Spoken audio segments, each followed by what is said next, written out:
Bismillahirrahmanirrahim. Assalamualaikum warahmatullahi wabarakatuh. Waalaikumsalam warahmatullahi wabarakatuh.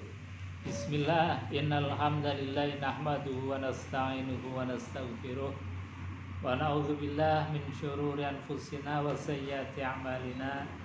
May yahdihillahu fala mudilla lahu wa may yudlil fala hadiyalah. Asyhadu an la ilaha illallah, asyhadu anna Muhammadan abduhu wa rasuluh. Allahumma fassalli wa sallim ala sayyidina Muhammad wa ala alihi wa sahbihi ajma'in. Rabbi israh li sadri wa yassir li amri wahlul 'uqdatam min lisani yafqahu qawli. Amma ba'd. Qala Allah ta'ala fi kitabil karim wa huwa asdaqul qailin. A'udzu billahi samil alim minasyaitonir rajim. Bismillahirrahmanirrahim. Ya ayyuhalladzina amanu taqullaha haqqa tuqatih wa la tamutunna illa wa antum muslimun. Shadaqallahul azim wa sadaqa rasuluhul karim wa nahnu ala dzalika minasyahidin. Walhamdulillahi rabbil alamin.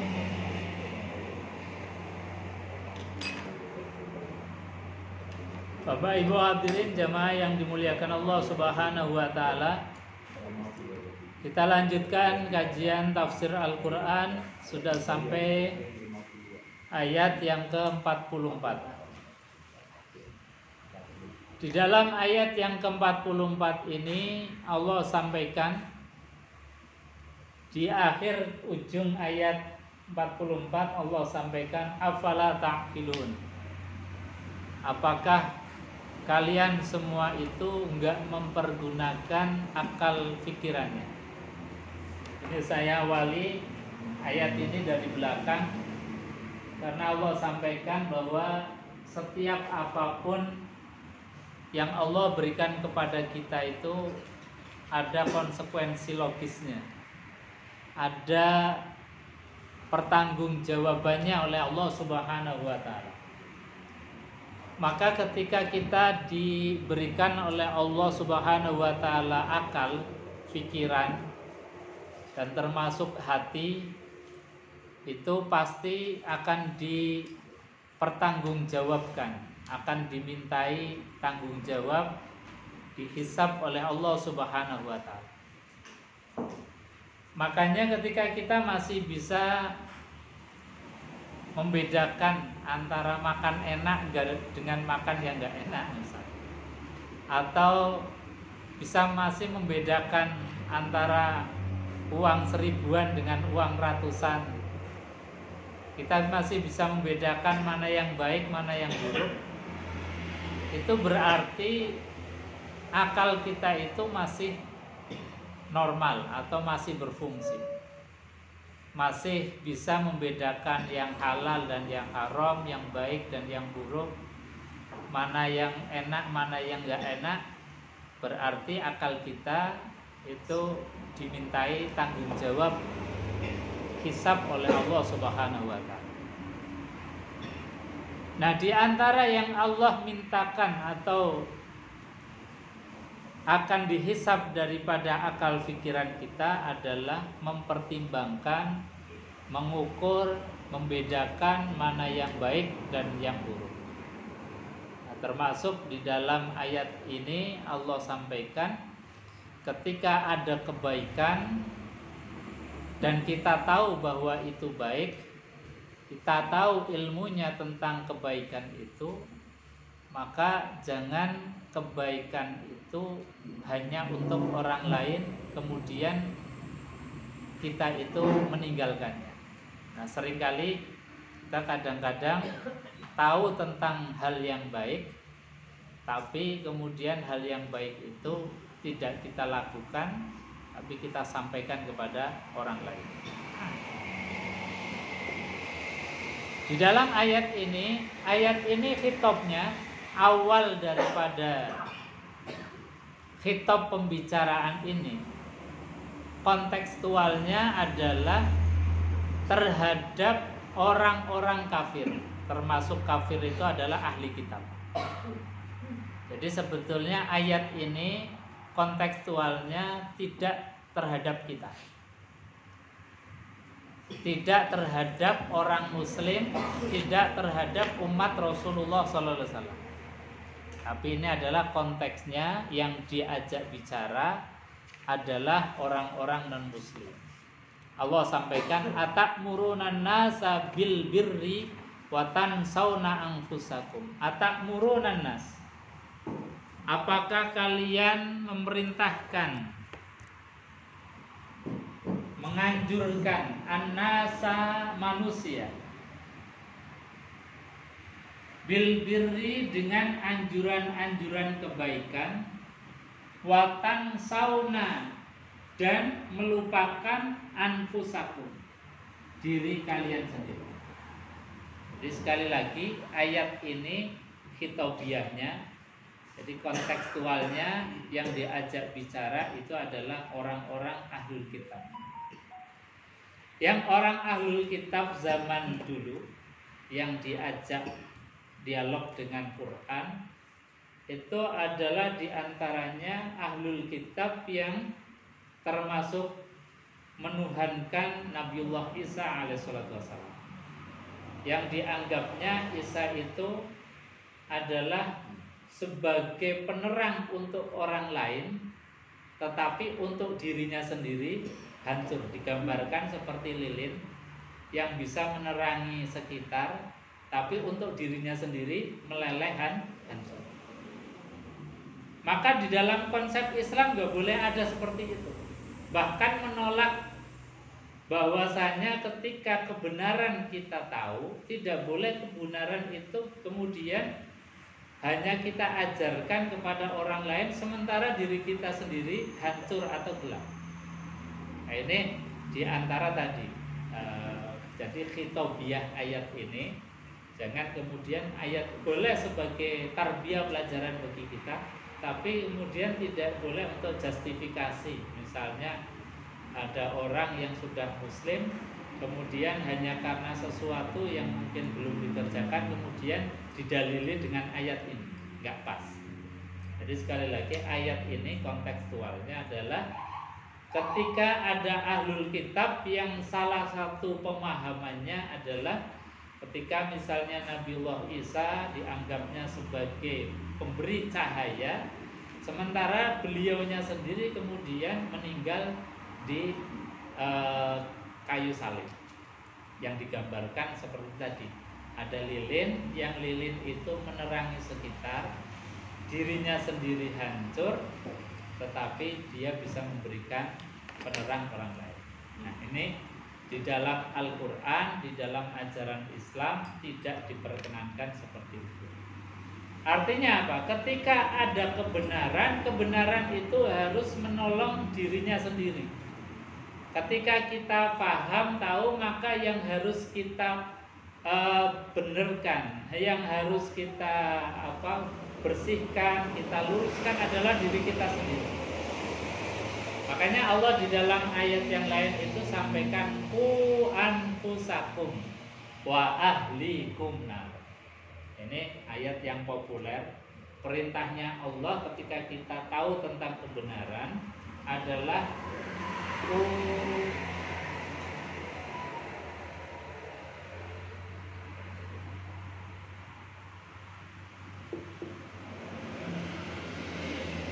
jadi jagalah anfusakum, dirimu sendiri. Ini kewajiban pertama. Jadi jangan sampai kemudian kita menolong orang lain dulu sementara kitanya sendiri nggak tertolong. Maka perintahnya Quran qu anfusakum, baru kemudian lingkungan terdekat ahlikum.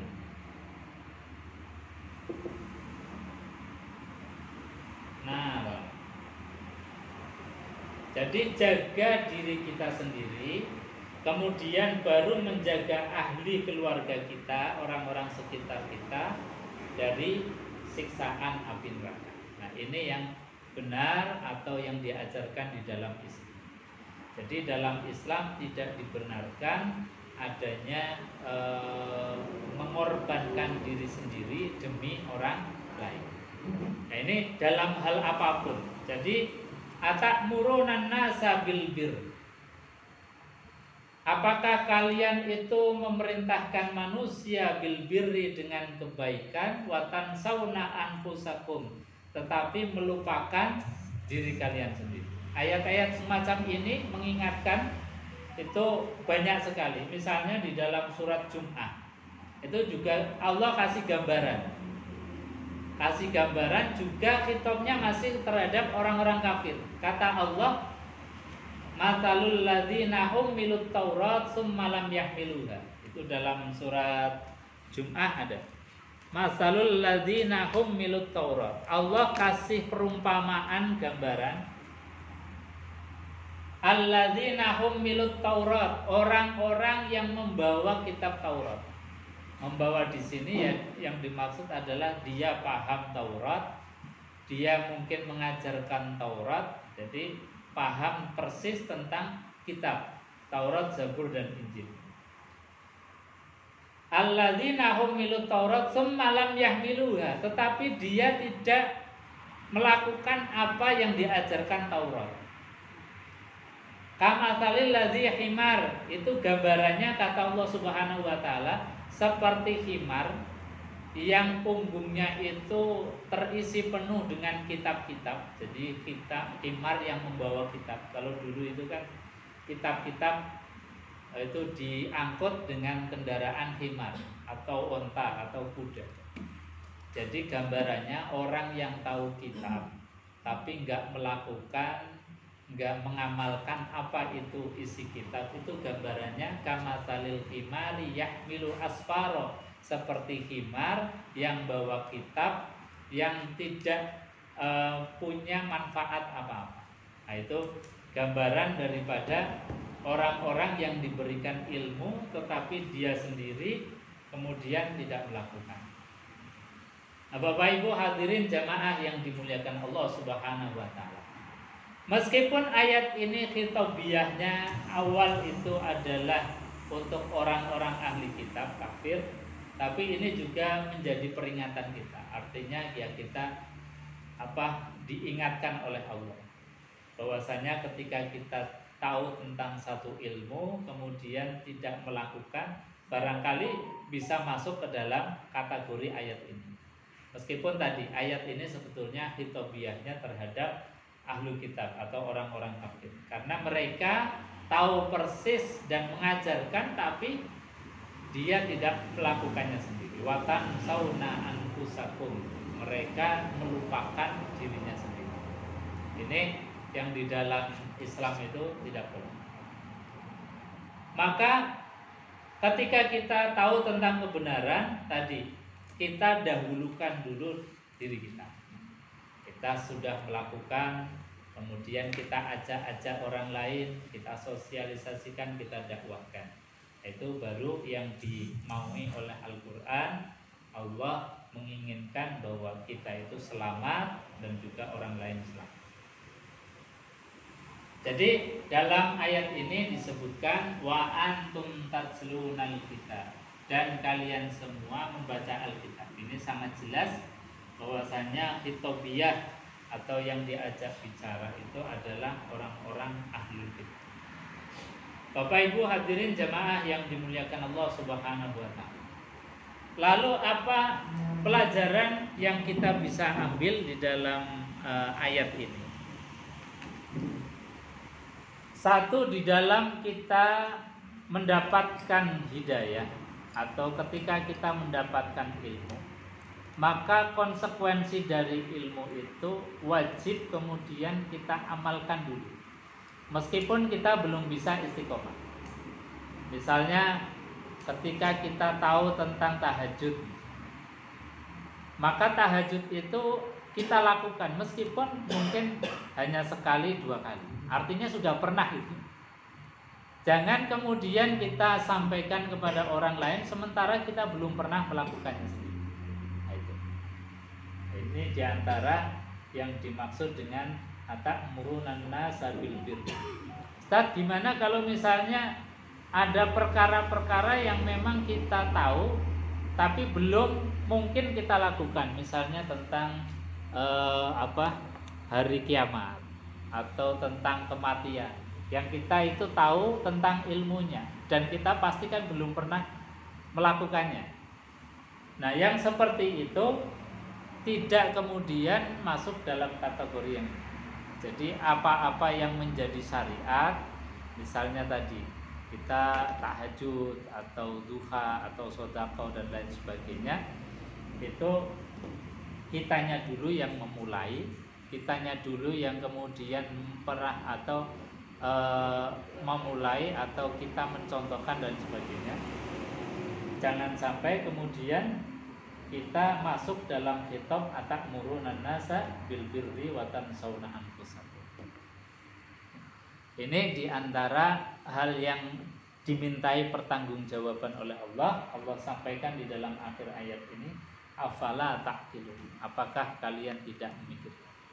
Jadi sesuatu hal termasuk ilmu itu ada konsekuensi, ada tanggung jawab keilmuan. Bapak Ibu hadirin jamaah yang dimuliakan Allah Subhanahu wa taala. Kemudian ayat yang ke-45.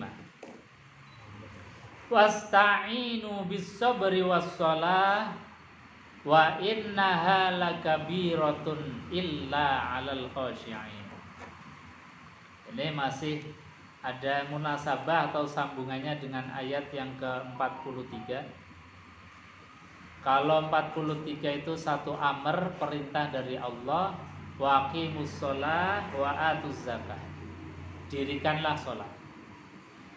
Maka di dalam ayat yang ke-45 ini Allah sampaikan bahwa sholat itu bukan hanya perintah, bukan hanya syariat yang Allah berikan kepada kita, tapi lebih daripada itu sholat sebagai problem solving. Ini yang Allah sampaikan, bahwa sholat itu bukan hanya kewajiban saja atau bukan saja perintah, tapi sholat lebih daripada perintah adalah kebutuhan kita. Jadi problem solving, apapun kemudian kita punya masalah, punya problem, di antara solusinya adalah sholat. Jadi sholat itu sebetulnya luar biasa. Kalau kita hanya memaknai itu adalah kewajiban belaka, ya memang itu bentuknya kewajiban karena Allah perintahkan aqimus sholat wa atuz zakah. Tapi kalau sholat dimaknai sebagai kewajiban, ini nanti akan muncul efek ada sesuatu yang kadang menjadi beban, menjadi berat. Karena apa? Karena kita memahami itu bentuknya adalah perintah, bentuknya adalah kewajiban, belum menjadi sebuah kebutuhan. Makanya kemudian kita kadang-kadang muncul aras-arasan, muncul malas. Karena apa? Karena kita memandang bahwa sholat itu hanya satu sisi, bahwa itu adalah suatu kewajiban. Maka kita harus memandang sholat dari sisi yang lain, dari angle yang lain, yaitu angle bahwa sholat adalah kebutuhan kita karena bagian dari problem solving. Setiap apapun masalah kita, itu kalau kita tata dengan sholat, itu akan menjadi ringan. Misalnya kita punya masalah-masalah baik ekonomi, sosial, budaya. Kalau kita kemudian sholatnya itu ditata, baik secara individual maupun secara kolektif, maka ini akan menjadi dan menata kehidupan kolektif kita. Karena apa? Yang dulu kita pernah sampaikan, di antara tujuannya sholat itu adalah inna sholata tanha 'anil fahsya wal munkar. Sesungguhnya sholat itu adalah bisa mencegah perbuatan keji dan munkar. Maka solusi kolektif dalam kehidupan masyarakat, kalau masyarakat itu sholatnya tertata, sholatnya bagus, secara otomatis itu Kamtibnas jadi tertib. Itu diantara solusi kolektif. Karena apa? Karena tadi di antara fungsi daripada sholat itu, tegaknya sholat berarti hilangnya fahsya dan munkar. Kenapa kemudian masih ada bahkan mungkin ada ketimpangan, merajarelanya mungkin kezoliman, kemudian huru-hara dan lain sebagainya. Jadi antaranya mungkin sholatnya itu perlu ditata kembali. Maka sekali lagi Allah sampaikan wasta'inu, mintalah pertolongan bis sholat. Jadi wasta'inu bis sabri was sholat. Ada dua sarana problem solving yang Allah berikan kepada kita di dalam hidup ini. Satu itu dengan kesabaran, yang kedua dengan sholat. Sebetulnya sholat dan sabar ini menyatu. Jadi sabar itu sifatnya dari sholat. Sholat sendiri itu zuhirnya sabar. Jadi kalau kita itu sholat, itu hati dan perilaku dalam hati kita harusnya sabar. Karena sholat itu sendiri sudah melatih kesabaran. Gimana nggak sabar? Kita lagi enak-enaknya tidur, lagi dingin-dingin, kok disuruh kemudian bangun. Kalau orang nggak sabar itu nggak akan bangun. Kalau orang nggak sabar nggak akan bangkit, nggak akan ngambil wudhu, nggak akan menghadap kiblat untuk melakukan sholat. Tapi berkat kita sabar, didikan sabar itu dari waktu ke waktu, kemudian meskipun dingin kita bangkit, kita bangun dari tidur. Meskipun kita dalam keadaan capek, kita tetap melakukan sholat. Itu namanya sabar. Jadi orang sholat sendiri itu sudah sabar. Dan orang sabar itu zahirnya harus melakukan sholat.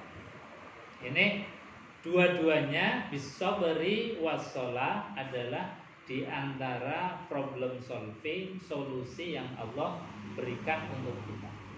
Makanya kalau kita sudah sampai kepada tingkat bahwa sholat sebagai kebutuhan kita, apapun persoalan hidup kita, kalau kita selesaikan dengan media sholat, insya Allah menjadi ringan apapun dari ujian-ujian yang Allah berikan kepada kita. Jadi, monggo langsung. Jadi tentang sholat, baik kesukaannya maupun sholat sebagai kewajiban, itu kalau dipikir-pikir paling ringan. Sholat itu sehari hanya 5 waktu, sama untuk laki-laki 1 di hari Jumat. Dan itu biasanya ditandai dengan adzan. Nah, kalau adzan itu berarti kan harus bergegas dan kita sholat. Nah, ketika rasa malas seseorang itu hadir, kewajiban yang harus dilakukan sebagai umat Islam itu ya sholatnya cukup sehari 5 waktu dan 1 seminggu sekali di hari Jumat. Tapi kadang orang ini tambahannya ada sholat-sholat sunnah. Sholat sunnah itu orang sepertinya ada kecenderungan kalau sholat tahajud itu orang lebih senang melakukan, lebih semangat daripada melakukan sholat wajib. Nah ini karena ada iming-imingnya.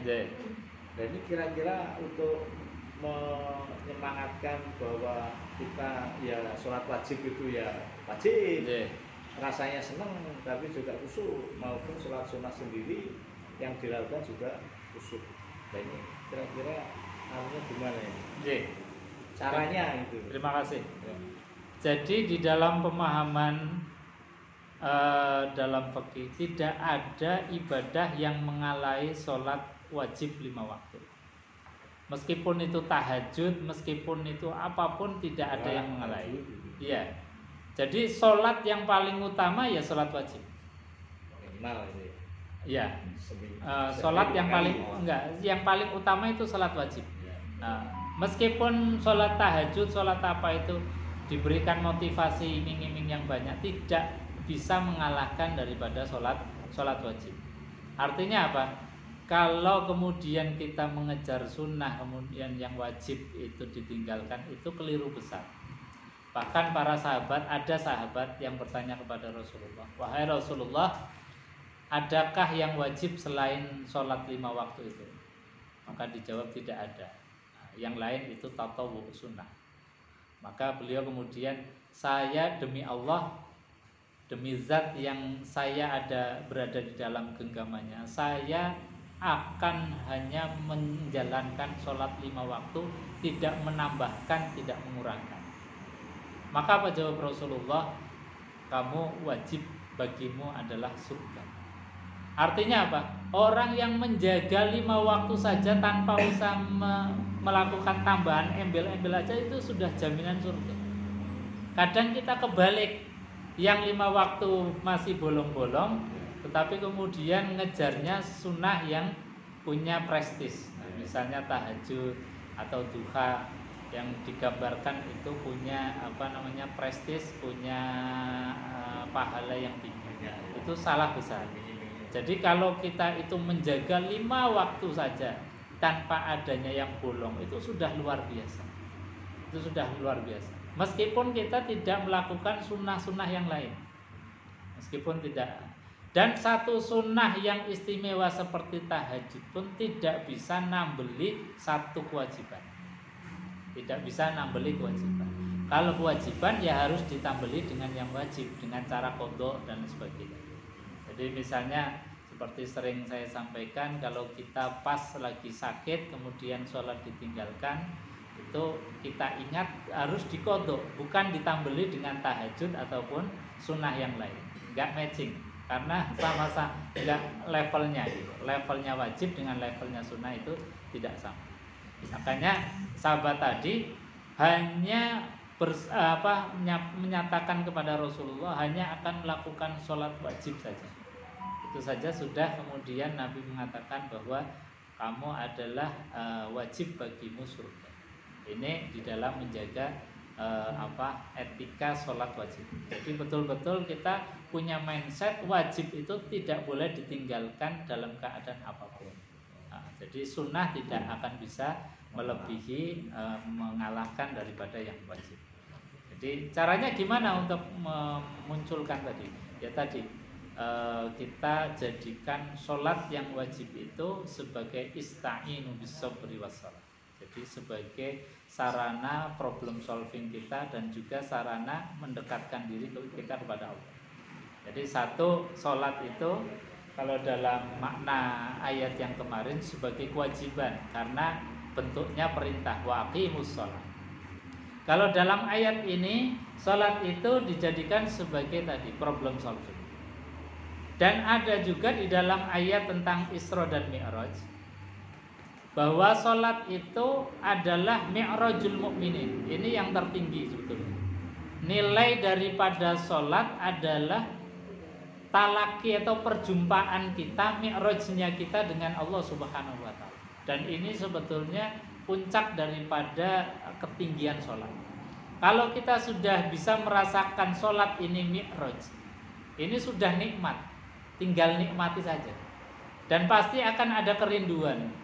Kalau kita sholat kemudian rasanya ditatap Allah, rasanya berjumpa dengan Allah, rasanya hadir di hadapan Allah Subhanahu wa taala. Ini jadi ada nikmat tersendiri. Beda misalnya kita tadi sebagai problem solving. Kadang-kadang kita pas lagi nyaman, lagi harta banyak, nggak ada persoalan, seolah-olah kita jadi bebas. Karena apa? Kita tidak butuh lagi solusi, sehingga seolah-olah tidak butuh lagi sholat. Nah, makanya ini juga kadang menjadi problem. Problemnya orang yang dalam keadaan nyaman, dalam keadaan yang sudah tidak ada persoalan di dalam hidup, itu seolah-olah kemudian tidak butuh lagi sholat. Nah ini yang juga harus menjadi problem. Maka sholat kita atau nilai sholat kita harus kita tingkatkan sebagai as-sholat mi'rajul mu'min. Sholat itu perjumpaan kita dengan Allah Subhanahu wa taala. Kalau ini sudah sampai kepada tarapan mi'rajul mu'minin, ini kita itu pasti akan rindu terus dengan sholat. Makanya Nabi Shallallahu Alaihi Wasallam itu kalau belum diazani itu Nabi merintahkan Bilal, ya Bilal arihni bisolah, arihni bisolah. Wahai Bilal, istirahatkan aku dengan sholat. Karena apa? Ya tadi, sholat sebagai istirahat, sholat juga sebagai mi'rajnya kita dengan Allah. Maka kalau sudah sampai kepada tahapan itu, kita sudah rindu terus dengan sholat. Karena apa? Karena kerinduan kita dengan Allah Subhanahu Wa Taala. Saya kira itu, Pak. Ya. Nah, jadi ada beberapa level-level yang harus kita tahapi. Yang pertama adalah tadi sholat sebagai kewajiban. Tapi biasanya kalau sholat sebagai kewajiban, nanti yang muncul ini, yang muncul wa innaha lakabiratun illa 'alal khashiyin. Wa innaha, dan sesungguhnya ista'inu bis sholat itu lakabiratun. Sesungguhnya sholat itu sungguh amat sangat berat. Illa 'alal khashiyin, kecuali orang yang sholatnya itu sudah sampai kepada tingkat khusyuk. Khusyuk itu tadi tingkatan sholat itu sebagai problem solving, sholat sebagai mi'rajul mukmin, pasti akan khusyuk. Kalau sholat hanya dimaknai sebagai kewajiban, yang muncul adalah lakabiratun. Jadi rasanya berat. Orang diperintah itu kan ya berat. Orang dikasih kewajiban itu pasti ada kadang timbul rasa-rasa, timbul rasa berat dan lain sebagainya. Maka Allah sampaikan rasa berat ini akan hilang manakala hati itu sudah diisi dengan kekhusyuan. Apa kekhusyuan itu tadi? Sudah sampai kepada tingkat sholat sebagai kebutuhan, sholat sebagai sarana perjumpaan dengan Allah Subhanahu wa Ta'ala. Dan ini tidak akan bisa kecuali dilatih terus, dipahami, ilmunya tambah, dipahami, dirasakan, dilatih terus menerus. Itu nanti akan sampai kepada tingkat yang benar. Makanya Allah sampaikan wa'bud hatta ya'tiyakal yakin. Sembahlah Allah, ibadahlah kepada Allah, sholatlah terus hatta ya'tiyaka, sampai kepada kalian al yakin, satu keyakinan yang memang sudah tidak bisa lagi digoyahkan. Nah, kalau sudah sampai kepada al yakin, yaitu khusyuk, yaitu makrifat kepada Allah Subhanahu wa Ta'ala, ini sudah rasanya kemudian hanya nikmat. Sehingga ketika kemudian misalnya waktu sholat sudah hadir, waktu sholat sudah datang, kalau nggak segera melakukan ini rasanya ada beban, rasanya ada yang kurang, ada yang kurang, ada yang pengen cepat-cepat dan sebagainya. Ini sesuatu yang memang harus diperjuangkan, harus dilatih. Tanpa ada latihan itu, ya akan muncul wa innaha lakabir, akan rasa beban berat. Bahkan kalau ketika ada azan nih ini yang kemudian jadi ucapan yang itu ada sifat lakabir, itu harus dihilangkan. Saya kira itu mungkin ada. Yang tadi mengenai foto sholat itu Pak, ini batasannya sampai berapa Pak? Kalau misalkan sakit berapa lupa, Pak, fotonya setiap elokannya ada juga yang saya nggak apa. Kalau sebenarnya yang difoto itu bukan sholat tapi yang ada puasa itu gimana? Jadi qadha sholat itu juga termasuk yang disyariatkan. Sebagaimana Rasulullah Shallallahu Alaihi Wasallam ketika beliau itu pesen sama Bilal, karena beliau Rasulullah Shallallahu Alaihi Wasallam sama Bilal itu baru pulang dari bepergian jauh, atau dalam satu keterangan habis dari satu peperangan.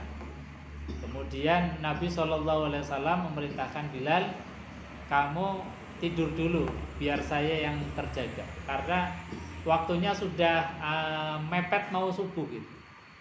Jadi Nabi pulang sudah mulai hampir subuh. Nah, Bilal itu disuruh untuk tidur dulu, Rasul biar yang menjaga. Tapi Bilal kemudian ngomong sama Rasulullah, wahai Rasulullah, biar saya saja yang terjaga, panjenengan silahkan untuk istirahat, untuk tidur. Akhirnya Nabi tidur.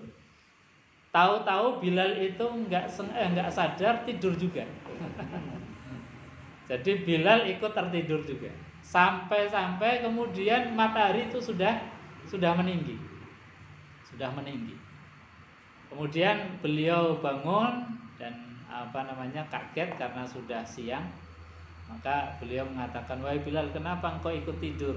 Katanya mau terjaga." "Ya, saya kecapean juga, tidak terasa ikut tertidur." Kemudian Rasulullah SAW bergegas mengambil air wudhu dan sholat bersama Bilal. Ini namanya sholat qadha. Karena apa? Sholat yang sudah di luar waktu yang ditetapkan oleh Allah Subhanahu wa Ta'ala. Dan berkat Nabi SAW itu kesiangan karena Bilal tadi ikut tidur. Ini jadi ilmu, jadi patokan bahwasanya kita boleh untuk mengqadha sholat. Andai kata Nabi itu nggak pernah kesiangan, mungkin nggak ada ilmu qadha sholat. Maka kadang-kadang lupanya Rasulullah itu jadi ilmu. Lupanya Rasulullah itu jadi syariat, jadi ilmu. Misalnya Nabi SAW ketika beliau tawaf itu pakai kendaraan sebagai nunjukkan bahwa tawaf berkendaraan itu juga boleh. Termasuk gimana? Iya, pokoknya rohilah kendaraan. Ya kalau konteks itu tentu kendaraannya adalah onta atau kuda lah. Tapi zaman Rasul naiki onta.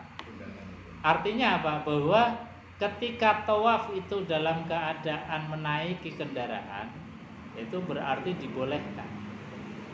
Nah, contohnya dan nyatanya Rasulullah ketika tawaf pun pakai kendaraan. Dan alhamdulillah tawaf sekarang pun pakainya skuter. Yaitu sebagai ilmu atau Nabi memberikan keringanan bahwa boleh tawaf itu sambil jalan atau dengan kendaraan. Mungkin nanti di masa depan ada pakai kereta mengelilingi Masjidil Haram, bisa jadi. Jadi tinggal naik keretanya yang mubeng sendiri. Bisa jadi karena semakin banyaknya orang dan kapasitas Masjidil Haram itu terbatas. Tuh, mungkin sekitar Masjidil Haram yang di luar itu ada kereta gantung atau kereta yang muter, bisa jadi. Tapi mestinya tidak boleh misalkan berturut-turut sholat ini ketinggalan itu dikodok semua, mestinya nggak begitu ya Pak. Daripada yang Rasul tadi. Jadi Nabi SAW meninggalkan itu kan karena memang ada sebab yang dibolehkan syar'i, ada uzur seperti tadi ketiduran atau lupa dan sebagainya, atau ada hal yang secara syar'i itu dibolehkan. Nah, yang secara syar'i itu saja harus mengqadha, maka para ulama kemudian andai kata seseorang itu meninggalkan sholat dengan sengaja, maka tetap di dalam syariat itu diwajibkan mengqadha meskipun dia itu digolongkan sebagai orang yang maksiat. Jadi sholatnya tetap sebagai pengganti, tetapi dia di dalam meninggalkan sholat sehingga diqadha itu mendapatkan dosa. Karena apa? Karena mengundur-mundur sesuatu yang tidak dibolehkan oleh syariat. Misalnya orang kemudian gampangke itu dia termasuk dalam kategori orang yang fawailul lil musallin, orang yang celaka di dalam sholatnya tadi. Tapi dia tetap harus mengqadha, harus nambel dari kekurangan atau dari yang tidak dikerjakan tadi, harus dilakukan atau diulang lagi. Tapi dia tetap divonis sebagai orang yang tadi bermaksiat kepada Allah Subhanahu wa Ta'ala. Nah, ini diantara dalil tentang qadha-nya sholat. Nah, qadha-nya puasa itu sudah banyak di dalam hadis-hadis Rasulullah SAW, bahwasanya orang yang meninggalkan puasa itu diqadha di hari yang lain. Bahkan Quran itu menyampaikan bahwa disebutkan di dalam Quran mi yaumil ukhor, dipuasakan atau dia berpuasa di hari yang lain. Jadi ini tentang kodoknya puasa. Bahkan di dalam hadis Rasulullah SAW ada salah seorang sahabat itu matur kepada Rasulullah, wahai Rasulullah, orang tua saya itu meninggal dunia dan menyisakan atau punya hutang puasa. Apakah saya selaku ahli waris atau anak boleh mengkodokkan puasa orang tua? Maka jawabnya Rasulullah SAW, hutang kepada manusia saja wajib untuk dibayar, apalagi hutang kepada Allah Subhanahu wa taala. Makanya ini kemudian jadi dalil bahwasanya ketika kita itu mengkodokkan puasanya orang lain, orang tua kita atau ahli kita yang dia meninggal dunia sementara masih menyisakan hutang puasa, maka boleh kita untuk mengkodokkan. Ini diantara dalil mengkodokkan puasa. Saya kira itu. Lanjutannya tadi ketika mengkodok ya. Itu yang saya dengar, misalkan kita dalam perjalanan, harusnya yang bisa didobel itu kan sholat duhur dan asar. Maghrib dengan isya. Dalam perjalanan saya akan mengambil asarnya. Nanti itu ada ucapan yang disunahkan bicara apa, meniatkan atau tidak meniatkan, pokoknya di semua aku sholatku duhur di waktu asar. Ataukah di waktu asar itu ada akad yang kita sampaikan kepada Allah? Itu ada dalil. Jadi dalam menjamak itu mengumpulkan sholat duhur dengan asar bisa dijamak, dikumpulkan di awal, namanya jam'ut takdim, jamak takdim. Bisa dikumpulkan di akhir, namanya jam'ut takhir, di jamak akhir. Maka ketika kita mau menjamak itu harus ada niat. Niat itu bisa ditalafutkan, tapi yang paling inti dari niat itu adalah dari hati. Jadi hati menghendaki, ya Allah nanti saya mau tak sholatnya itu di asar saja, dikumpulkan di asar, itu boleh. Jadi harus ada kerentak atau niatan, azam, niatan dalam hati bahwa nanti sholatnya tak kumpulkan ke waktu asar. Ya, jadi harus ada. Kalau belum ada niatan itu nanti jadi masalah di dalam fikih, di dalam hukumnya itu masih ada masalah. Jadi harus ada kontrak awal bahwa akadnya itu bahwa saya zuhurnya ini mau tak kumpulkan di waktu asar. Jadi harus ada niatan. Nah kadang-kadang gini, mungkin Pak. Ya. Kadang-kadang gini, misalnya sudah niatan zuhur mau dikumpulkan di asar, tapi ternyata di asar belum bisa melakukan. Nah ini problem. Nah, itu yang kemudian harus dilakukan sholat lihurmatil waktu. Jadi tetap dia harus melakukan sholat jamak tadi di waktu asar meskipun dalam keadaan apa adanya. Meskipun di kendaraan tadi, di kendaraan misalnya kalau kendaraan pribadi kita super sendiri, kita wajib untuk berhenti. Tapi kalau kemudian di kendaraan umum misalnya yang kendali bukan pada tangan kita atau di diri kita, rombongan, itu maka kita harus sholat di dalam keadaan apa adanya. Nah, kalau bisa tayamum ya kita tayamum, kalau tidak bisa ya tadi dalam keadaan apa adanya, namanya sholat lihurmatil wakti, sholat dalam keadaan apa adanya, hanya menghormati waktu yang memang sudah masuk, meskipun arahnya itu mungkin ke timur atau ke selatan atau ke utara, meskipun mungkin pakaiannya juga masih dalam keadaan kotor. Nah, tapi karena memang tadi niatnya sudah mau dikumpulkan di asar, tapi di asar pun ternyata nggak ada waktu yang untuk melaksanakan sholat. Nah makanya sholat dalam keadaan apa?